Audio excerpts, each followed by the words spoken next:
नमस्कार दोस्तों, ocean network में आपका स्वागत है। क्या आप यकीन करेंगे कि प्रधानमंत्री नरेंद्र मोदी ने जब विनेश फोगाट फाइनल के लिए डिसक्वालीफाई हो गई थी तो उनसे बात करने की उन्होंने कोशिश की थी और विनेश फोगाट ने अपने ही देश के प्रधानमंत्री से बात करने से इनकार कर दिया था। ये खुलासा एक इंटरव्यू में खुद विनेश फोगाट ने किया है। ये चौंकाने वाली और इतनी बड़ी खबर है, इतना चौंकाने वाला एक रहस्य है जो अभी तक कहीं मीडिया में नहीं आया है। आप यकीन करेंगे, कम से कम मुझे तो यकीन नहीं आया कि एक ओलंपियन, एक ऐसी खिलाड़ी जो भारत सरकार के द्वारा ही वहाँ खेलने के लिए भेजी गई है, जिसकी ट्रेनिंग का पूरा खर्चा जो है वो भारत सरकार ने उठाया है, जिसको उसकी पसंद के कोच, उसके जो भी ट्रेनर थे, जो उसकी हेल्थ पर निगरानी रखने वाले थे, जो उसकी डाइट पर निगरानी रखने वाले थे, जो जिनको उसने कहा कि इनको मैं साथ ले जाना चाहती हूँ, उन सबको भेजा। सारा खर्चा भारत सरकार ने उठाया। और वो खिलाड़ी जब वो डिस्क्वालीफाई हुई अपने ही कर्मों की वजह से, अपने ही कारणों की वजह से, तीसरा ओलंपिक, और तीसरे ओलंपिक तक किसी भी खिलाड़ी को ये समझ आ जानी चाहिए कि किन वजहों से वज़न बढ़ता है और किस तरीके से मैच से पहले जो फिटनेस देखी जाती है, वज़न देखा जाता है, उससे पहले उनको अपने मूल वज़न पर आना है। यानी जिस कैटेगरी में, जिस भार वर्ग में वो खेलने वाला है या वाली है, उससे नीचे अपना वज़न लेकर के किस तरीके से आया जाता है, ये सबको पता हो जाना चाहिए।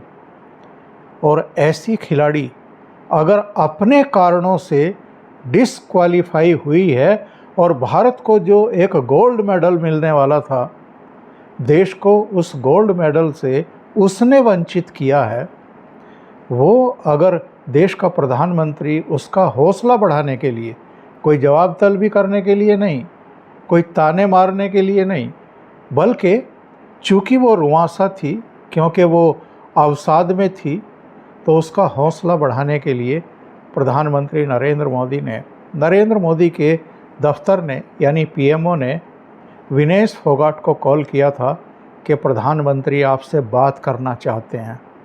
और विनेश फोगाट ने खुलासा किया है अब जा कर के कि मैंने प्रधानमंत्री से बात करने से इनकार कर दिया था।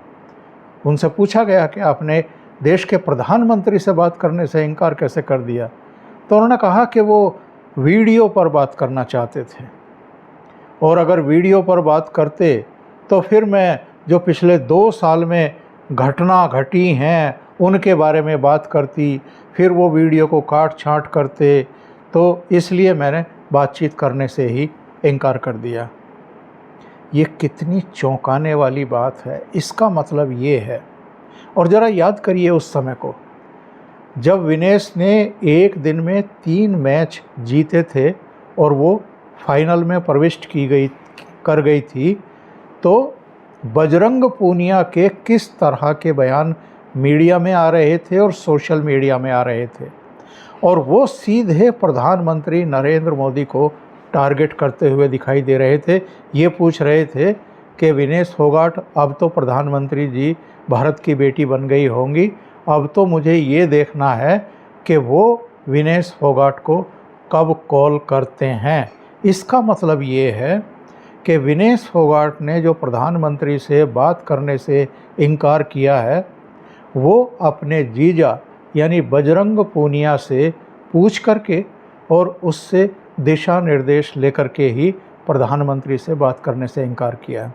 और बजरंग पूनिया किससे निर्देश ले रहे होंगे, ये अब आप बहुत अच्छे तरीके से जान और समझ सकते हैं कि वो कांग्रेस के नेतृत्व से, यानी राहुल गांधी से, और जो उसके आका बने हुए थे, भूपेंद्र सिंह हुड्डा, दीपेंद्र हुड्डा, रणदीप सुरजेवाला, इन तमाम लोगों से गाइडलाइन ले रहे होंगे कि अगर विनेश फोगाट के पास प्रधानमंत्री का फ़ोन आता है तो क्या बात करनी है, क्या नहीं करनी है, बात करनी भी है कि इनकार कर देना है। इन लोगों ने ये नहीं सोचा कि देश का प्रधानमंत्री अपने एक ओलंपियन से जो डिस्क्वालीफाई हो गया है उससे बात करना चाहता है, और वो ओलंपियन इतना दुस्साहसी है कि उसने देश के प्रधानमंत्री से ही बात करने से इनकार कर दिया। और क्यों कर दिया ये अब समझ में आ रहा है। जब ओलंपिक गेम्स खेलने वाले खिलाड़ियों को नरेंद्र मोदी ने प्रधानमंत्री आवास बुलाया तो उसमें बाकी तो सब थे, जिन्होंने मेडल जीते वो भी थे, जिन्होंने नहीं जीता वो भी थे, लेकिन विनेश फोगाट नहीं थी। और विनेश फोगाट उस समय कहाँ थी? वो पेरिस में ही रुकी हुई थी। क्यों रुकी हुई थी?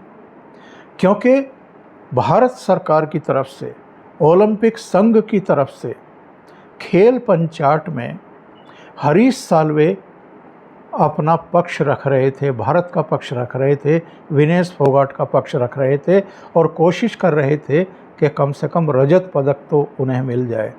वो नहीं मिला, एक अलग बात है, लेकिन तब भी भारतीय ओलंपिक संघ और भारत सरकार लगे हुए थे।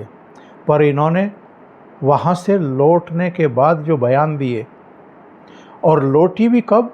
जब प्रधानमंत्री ओलंपियंस से बात कर चुके थे, और आने के बाद भी इन्होंने अपनी तरफ से ना प्रधानमंत्री को कॉल किया, ना ओलंपिक संघ की चेयरपर्सन पीटी उषा को फ़ोन किया, ना खेल मंत्री से फ़ोन पर बात की, किसी से बात नहीं की।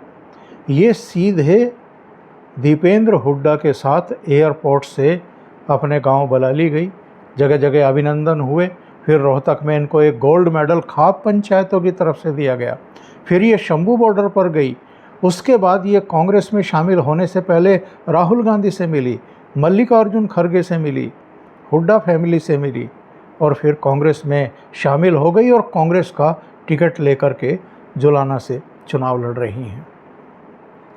महावीर फोगाट जो इनके चाचा हैं और जो इनकी चचेरी बहनें हैं गीता और बबीता, वो इनके कुल मिलाकर के रवैये से बेहद नाराज़ हैं।